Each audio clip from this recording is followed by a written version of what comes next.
Hello, guys, and welcome to my in-depth analysis of Dricus du Plessis versus Hamzat Chimaev. Officially speaking, I'm picking Dricus du Plessis by third or fourth round guillotine. It sounds crazy, but hear me out. Now, before I can start talking about how good Dricus is, I need to explain how good Hamzat Chimaev is. Hamzat Chimaev, off of strength and resume alone, is legitimately like a top 30 all-time fighter. He has looked nothing but dominant in the vast majority of his fights. And even the fights he has that are competitive, he looks dominant early on, and then it gets competitive. He's 100% everything we think he is, and then some. He's a monster who's crazy athletic, has crazy good jiu-jitsu, crazy good wrestling, grappling like we've never seen before. His double leg is so much faster than what anyone else can deal with, and his single leg is so much faster than what anyone else can deal with. I don't know what to really think other than, oh my god, this dude's the chosen one. Like, if you told me 5 years ago that he'd be getting his first title shot at 185 pounds, how long are we in? 8 months into 2025. I wouldn't have believed you. I would have said by now he's triple champ. He was on such a crazy trajectory. He has absurd power. His wrestling is insane. His all around grappling is insane. I don't really think that too many people at this weight class are going to be able to get past him. But if anyone can weather a storm, I'm picking Dricus. When you watch his fights that have been a little more competitive, you can look at the Gilbert Burns fight. Hamzat wanted nothing to do with the grappling of Gilbert Burns, because Gilbert Burns is a multiple-time jiu-jitsu world champion at the black belt level. I understand not wanting any of that guard work, especially when he did take down Gilbert Burns, which came relatively easy. Burns is throwing up triangles from guard, and it's like, oh shit, how'd we end up here? Yeah, there's no way Chimaev wanted any of that. And I'm not saying Dricus is on that level of jiu-jitsu, but Dricus has some very sneakily underrated jiu-jitsu, and is really sneaky with this guillotine. It's actually his bread and butter choke that he was subbing people left and right with on the regional scene. If you watch his regional career, back when he used to fight at welterweight, a lot of people want to use the welterweight skill. Dricus was a welterweight for a long time, and I understand he never fought at the level in the UFC that Hamzat fought at welterweight. But Dricus du Plessis was like a two-division champ in 2 different promotions, going against really good competition. He beat the best guys out of Africa at 170 and 185, and the same thing out of Eastern Europe when he was fighting in KSW. He has a win over Roberto Soldic, which is insane to think about, because Roberto Soldic, I really believe, is next up and can still make a move over to the UFC whenever he gets out of that terrible contract over at 1FC. But back to the prediction. At middleweight, when we've seen him have Hamzat have a very competitive fight, like with Kamaru Usman, he is a monster in round 1.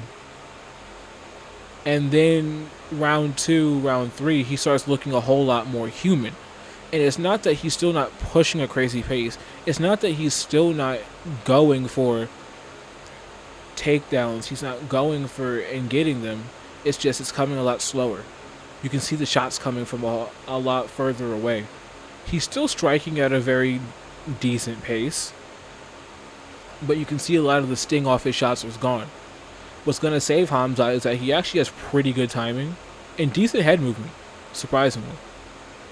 With that being said, Dricus has such an unorthodox style of striking. And it's not that he's bad.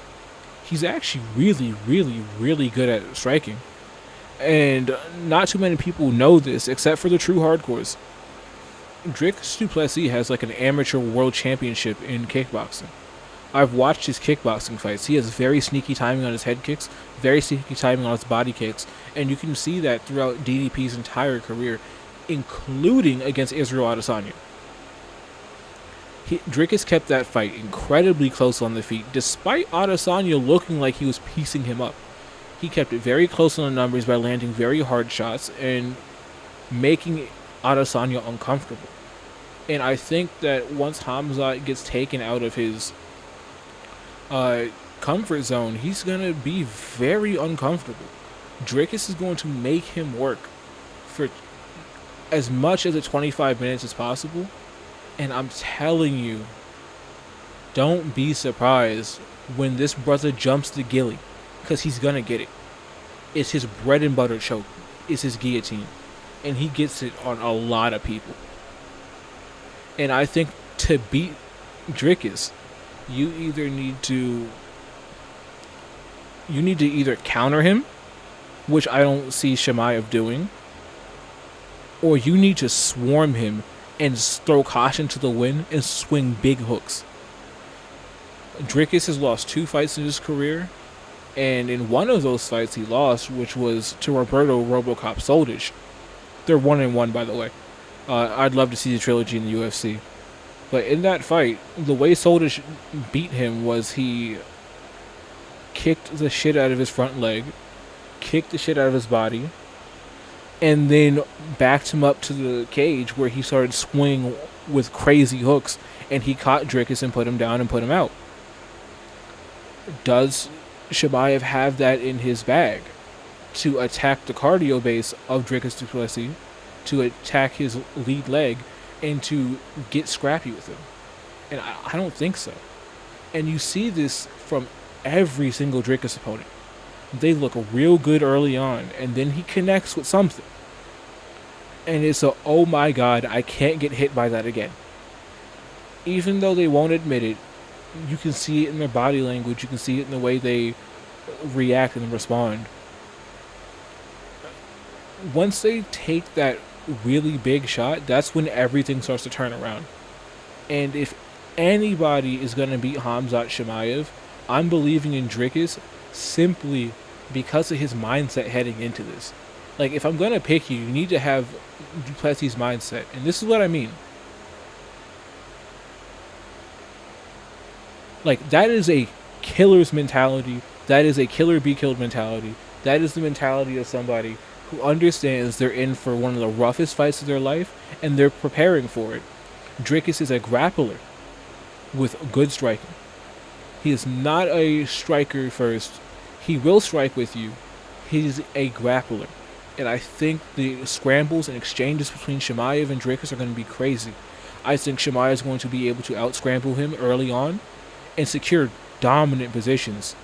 But I don't think he's going to be able to finish Dricus early. And if he can't get that submission in the first 3.5, 4 minutes, Dricus is going to break him. We're going to watch Chimaev get broken on pay-per-view, and Dricus will sub him. And I'm calling guillotine because that's his bread and butter. I'm calling it now. We've seen Chimaev get pressed. We've seen Chimaev have wars and hard fights. I believe that if Kamaru Usman was doing as well as he did, that Dricus will be able to do as well as he did too. Granted, if Kamaru Usman didn't throw himself face first into the canvas, Kamaru Usman gets choked out early in round 1. That being said, I think Chimaev is still a really, really logical pick. I fully understand everyone picking Chimaev by first round submission. It's a very logical pick. It's a very understandable pick. He would have had that first round sub against Kamaru Usman. He just got the first round sub against Whitaker. But honestly, if Whitaker didn't know about... First off, Whitaker didn't know about his jaw being like that, and that was just waiting to happen. I fully believe if Hamzat hadn't broke Whitaker's jaw, Whitaker would have survived that and gone on to beat Hamzat Chimaev over 5 rounds. I still am not sold on his cardio. I heard he has a world-class camp behind him. His cardio is going to be much improved. He's going to be able to push a harder pace. But I saw a video from Bedtime saying that like Dricus doesn't have crazy finishing power later into a fight. Like Dricus didn't land a massive elbow to cut open Sean Strickland around 4. Like Dricus didn't wobble Adesanya bad before taking him down and submitting him in round 4. Like Dricus didn't land a spinning elbow and crack Sean Strickland in round 4 and have Strickland scrambling, running around the octagon for his life. I do not believe for a second that Khamzat Chimaev is going to be able to take that level of punishment from Dricus du Plessis. Dricus pushes one of the craziest paces in middleweight history, and even though he looks gassed, he looks tired, he can be schooled, he will refuse to give up. He has one of the most fitting nicknames in the history of the UFC, being Still Knocks, because at the end of the day, no matter how tired he is, he's still knocking. He's still pressing forward. He's still going after it. He's still looking for a finish. He's still trying to win. And I don't believe that Chimaev is going to be able to handle that level of pressure if he can't get him out of there early. It's this thing that I do when I pick fights, especially at the championship level, is who has more options to win longer. And I started thinking about that way more after UFC 280, because I saw a video from James Krause before he got banished from the UFC. It was his prediction of Oliveira versus Makhachev, where he's like, the longer the fight goes, the higher Islam's chance of winning the fight is. And I'm like, damn, that makes sense. And that's normally how it plays out. Whoever has the more options later into a fight at a championship level tends to win. I'm not saying Chimaev won't win. I'm just saying I don't think Dricus is going to lose. Two totally different things. Totally different. But at the end of the day, I think Dricus retains his middleweight title by late third round guillotine. And we'll find out Saturday night if I'm right. Thank you guys for watching. Don't forget to like and subscribe. Turn on the bell notifications so you get notified anytime I post a video.